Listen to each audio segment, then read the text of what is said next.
intolerância com o seu presente que vai construir o seu futuro. Porque você é responsável por tudo aquilo que você permite. Você é responsável por tudo aquilo que você tolera. Preparo, irmão, fala a respeito de alguém que olhou para o que está vivendo, olhou para o que Deus chamou para viver, e ele não aceita mais nada abaixo das suas promessas. O preparo para ser grande fala a respeito de temporadas em que a gente está em busca de um lugar que Deus nos prometeu, a gente está em busca de promessas que Deus nos confiou, a gente está em busca de lugares que Deus vai nos colocar, a gente está em busca de milagres que Deus disse que faria, irmão. O preparo é quando a gente não chegou ainda num lugar, mas a gente já caminha como se tivesse chegado. O preparo para quem está em Deus não significa esperar que Deus faça. O preparo para quem está em Deus é saber que Deus vai fazer, e por isso eu já caminho à altura, como se Ele já tivesse feito. Quando a gente entende que Deus é uma fonte inesgotável, a gente precisa se tornar insaciável. Sempre existe mais. Sempre existe mais, sempre existe mais, sempre existe mais. Os milagres de ontem foram extraordinários, mas Deus tem novos milagres hoje. O que vivemos ontem foi extraordinário, mas Deus tem mais coisas para a gente viver hoje. As portas que se abriram ontem foram extraordinárias, mas Deus tem mais portas para abrir hoje. As promessas que se cumpriram ontem foram incríveis, gloriosas. A gente vai sempre carregar a memória delas, mas existem mais promessas para se cumprirem hoje. Caminhar em grandeza não é uma opção, é a única opção. Fomos chamados por Deus para sermos grandes. Isso não é teologia da prosperidade. Eu não estou falando só de recursos financeiros. Eu estou falando de caráter, eu estou falando de visão, eu estou falando de unção, eu estou falando de autoridade, poder de mando, o dunamis de Deus que foi colocado em nós, o poder explosivo que gera mudança, a autoridade de Deus que foi confiada a nós, a chave do reino, e aquilo que ligarmos será ligado, aquilo que desligarmos será desligado. A unção criativa, a forma pela qual Deus se revela para a criação, o poder criativo, Ele abre a boca e novas realidades se estabelecem, Ele libera uma palavra e novas realidades acontecem. A mentalidade de grandeza, ela faz com que a gente caminhe à altura da identidade que a gente tem. Não basta saber que é filho, você tem que caminhar como um filho. Não basta saber que é herdeiro, você tem que acessar a herança que tem. Não basta saber que tem promessas, você precisa acessá-las. Não basta saber que Deus faz milagres, você precisa vivê-los. Faz sentido? Alguém está comigo? Diga amém. Então a mentalidade de grandeza, ela faz com que você acesse aquilo que está disponível. Porque tem muita gente vivendo falta, achando que isso é um projeto de Deus, vivendo crises, achando que isso é um projeto de Deus, vivendo doenças, achando que isso é um tratamento de Deus. Mas eu vim te lembrar que ninguém pode dar o que não tem. Deus não dá doenças para tratar ninguém. Deus não é aquele que acrescenta doenças, Deus é aquele que remove doenças. Deus não é aquele que acrescenta gigantes, Deus é aquele que abate gigantes. Alguém está comigo? Deus não é aquele que cria tempestades, Ele é aquele que cessa elas. Quem é esse que até o vento e o mar lhe obedecem? Diziam entre si os discípulos.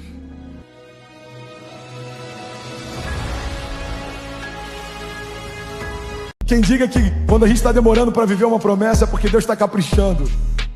E eu sou completamente contrário a isso. Porque acreditar que Deus precisa de tempo para caprichar no que faz, coloca em xeque até o meu entendimento que em 6 dias Ele fez tudo que existe. A Bíblia diz que em 6 dias Ele fez tudo que existe e no 7º descansou. Não, irmão, Deus não precisa de tempo para caprichar. Ele só está te dando tempo para você estar pronto para receber o que Ele já está pronto para te dar. Aquilo que te dói agora, o processo que te incomoda agora, a angústia que te aflige agora, em nome de Jesus, quando conectado com o teu propósito, se tornará o teu maior testemunho. Tua dor se transformará na tua maior alegria, tua frustração se tornará na tua maior festa, porque tudo aquilo que está conectado com o processo só tem um motivo: aumentar o seu valor. Quanto maior o processo, maior o valor. Você tem um valor antes de viver o processo, e você tem um valor totalmente diferente depois do processo. O processo que para muitos desvaloriza, na presença de Deus traz o valor necessário. Quando nós nos colocamos nas mãos do Senhor, o nosso valor se altera à medida do momento que Ele começa a mover e mexer dentro de nós. Ou seja, a nossa oração é, em vez de desejar fugir do processo, é dizer: Jesus, me deixa no teu processo. aumenta o meu valor, porque o valor da gente glorifica o nome dele. Quanto maior o processo que a gente passa, mais importante no final a gente fica. E essa importância não está conectada com a gente, está conectada com a glória do nome dele. Jesus, eu não quero mais decidir sozinho. A minha vida, na verdade, não é minha. O que eu sei sobre ela é muito pouco. Agora, o Senhor, Jesus, sabe tudo sobre mim. Sabe o meu passado e escolheu ignorar ele. Sabe o meu futuro. E é isso que eu quero saber, Jesus. Aonde o Senhor quer que eu vá?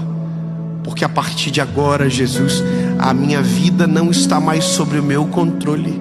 A minha vida está nas tuas mãos. E eu prometo, Jesus, dessa vez eu não vou me meter. Amém.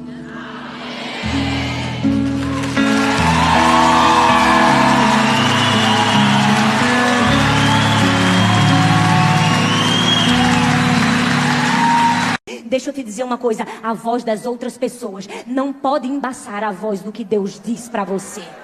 Sabe por quê? Porque a voz de Deus nunca vai ser a voz da pressão.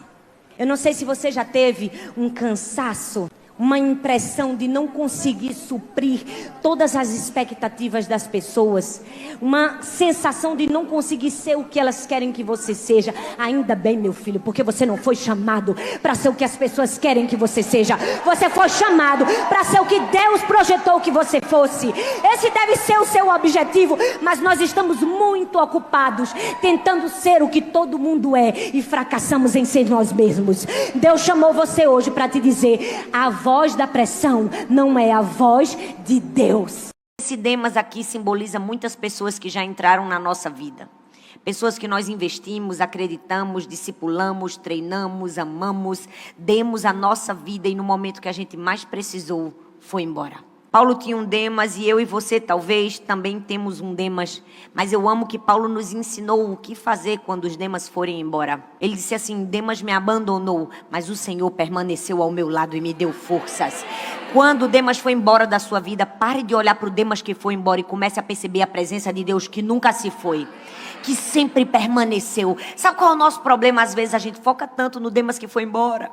Demas me abandonou, Demas me abandonou. Paulo disse assim: Demas me abandonou, mas o Senhor permaneceu ao meu lado e me deu forças. Às vezes Deus permite que algumas pessoas saiam da nossa vida para que a gente consiga se lembrar quem nos sustenta de verdade. Paulo estava deixando uma lição muito preciosa. Ele estava dizendo assim: olha, Demas foi embora, mas eu permaneço no lugar que o Senhor designou para mim. Demas pode ter saído do centro da vontade de Deus, mas eu ainda estou aqui. E quando ele sofreu o abandono, ele disse assim: Demas me abandonou, que isso não lhe seja cobrado. Ah, gente, já deu, eu vou embora. Depois dessa... Eita, quanta diferença com a gente, não é? Quantas vezes os Demas nos abandonam e a gente faz uma oração: Deus, o Senhor está vendo no céu, Deus, faz justiça na terra, Deus, vinga, Deus, é ou não é? Tem gente que ainda canta: tem sabor de mel, tem... Tá tudo errado, gente. E Deus quer nos levar a um ponto de sofrermos abandono e não olharmos para o abandono e ainda sermos capazes de dizer: Deus, não leve em consideração, não, Deus. Demas foi embora, mas não cobra isso dele, não. Deus está nos ensinando o verdadeiro valor de responder ao abandono com honra.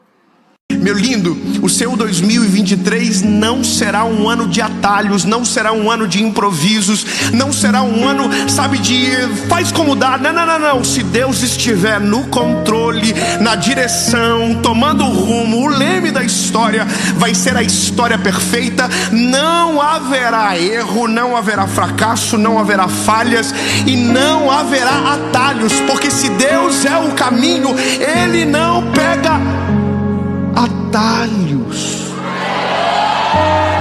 Você está entendendo, meu lindo? seu 2023 não tem a ver com o que você sonhou, tem a ver com aquilo que Deus já viu sobre você. Ou seja, ao invés de você tentar escrever aquilo que você viveu no passado para tentar planejar o seu futuro, começa a perguntar para quem te viu no futuro e que ignora o teu passado para construir uma história extraordinária sobre você. É isso que importa.